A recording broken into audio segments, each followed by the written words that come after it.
सुनना नहीं है, शिव महापुराण की कथा को अपने भीतर धारण करना है, अपने भीतर उतारना है, अपने भीतर अपने अंदर उसको धारण करना है।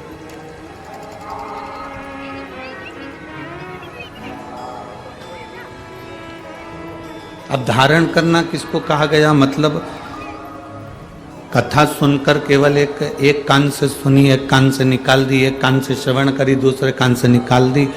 घर पहुंचे, घर के लोगों ने पूछा आप कथा में गए थे, क्या लेकर आए? तो आपके स्मरण में नहीं आए। पर हमने देखा, यह अनुभव किया है, जब से लोगों ने शिव महापुराण की कथा को श्रवण करना प्रारंभ करा तो इन्होंने केवल सुनी नहीं है, इन्होंने केवल श्रवण नहीं करी है, इन्होंने अपने भीतर उतारी भी है, अपने भीतर धारण भी करी है, अपने भीतर धारण भी करी है। केवल उतारना और धारण करना, श्रवण करना, ये अलग अलग प्रसंग है। अपने भीतर उतार कर जो शास्त्रों की रीति है, जो शास्त्रों के क्रम है, जो शास्त्रों में वर्णन किया गया है, उस पर चलना भी है।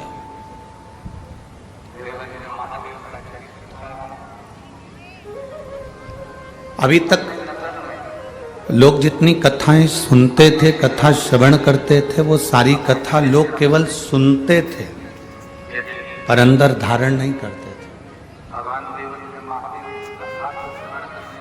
पर शिव महापुराण की कथा वो कथा है जिसको लोगों ने धारण करा और एक लोटा जल ले जाकर शंकर भगवान को समर्पित करना प्रारंभ करा। मतलब अपने भीतर उसको उतारा, अपने भीतर उसको धारण किया, अपने भीतर उसको उतारा।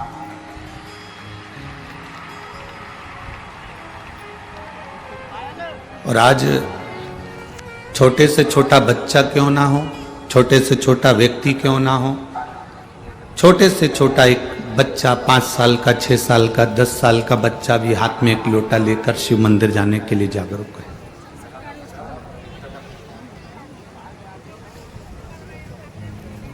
और ये जरूरी है।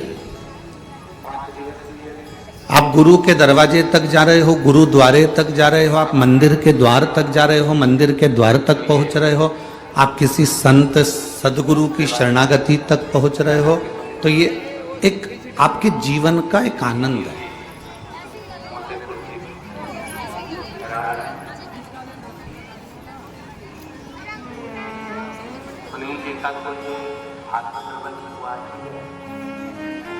कोई किसी सदगुरु से पूछा कि हम मंदिर जाएंगे तो हमको क्या मिलेगा?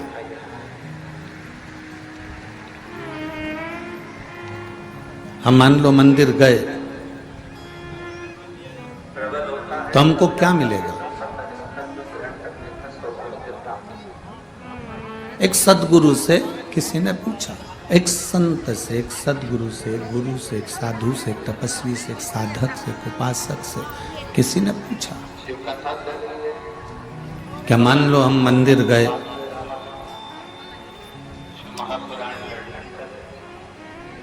हम गुरुद्वारे तक गए, हम भगवान की चौखट तक गए, हम गुरु की चौखट तक गए, हम मंदिर, देवालय, शिवालय तक गए, तो हमको क्या मिलेगा?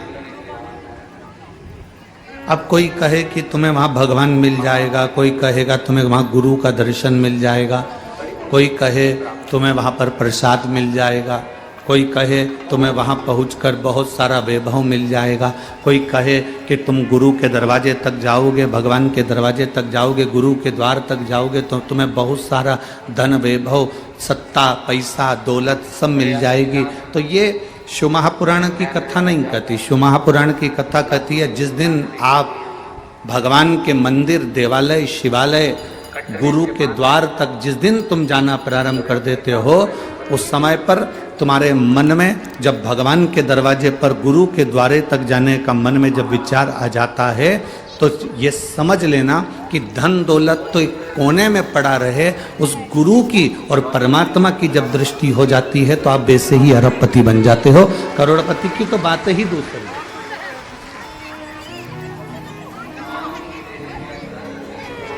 आप उसकी शरणागति के करीब में पहुंचे।